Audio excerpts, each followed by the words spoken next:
Person-centered thinking, to me, means being able to help a person live their life in the way that they want, and adopting that philosophy within yourself so that you're able to support them in the choices they want to make, so that they're able to live their life in the way that they are choosing, without going in and putting in your own biases or without putting in your own expectations upon them. I've been exposed to person-centered thinking for many years now, probably over a decade. I've been privileged to work with a lot of the founders of person-centered planning and thinking. Been able to go to Canada and study up there with some of the leaders of person-centered thinking. So it's been something that I've been able to incorporate into my work for over a decade.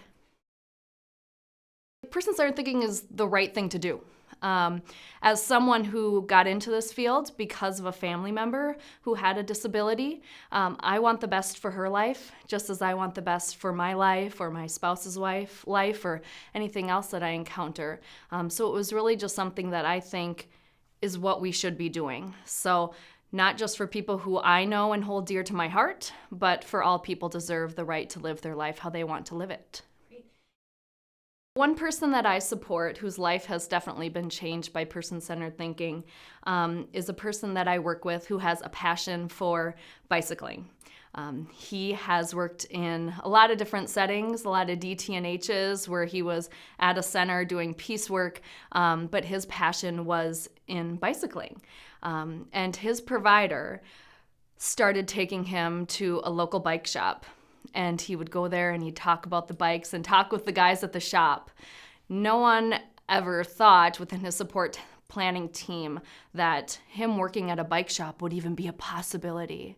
And I challenged that notion and said, why can't he possibly work at a bike shop, even if it's doing labeling or just in an environment where he wants to be and he feels like he can thrive? Well, shortly thereafter, he was getting to know the guys that got to go know him on a first name basis. He joined one of their riding groups.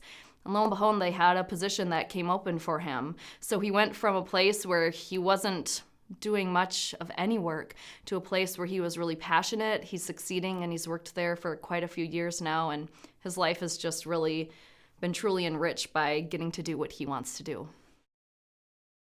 There's been a lot of changes for him. He's more confident. One of the biggest changes I've seen in him is his ability to advocate for himself. At his planning meetings, he used to just kind of sit there, listen, and let others speak for him. And it's been interesting to see how now his change in job, having other people build him up, has really made even his planning meetings, how he is giving influence and his opinion on all aspects of his life, because he feels like he's empowered to do so.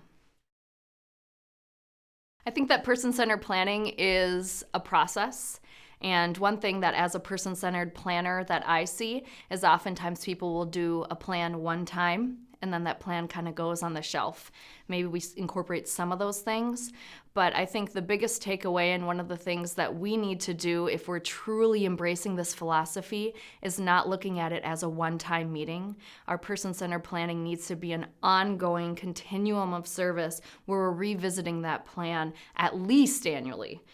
It should be integrated into the person's everyday life. All staff need to be trained on it, but it should also be something that we are revisiting so that the person doesn't miss the opportunities for future growth and that it's not just something nice and fluffy that we do once and think that we're making a major change. We need to keep up on it and make sure that it's something that we are continuing to build upon.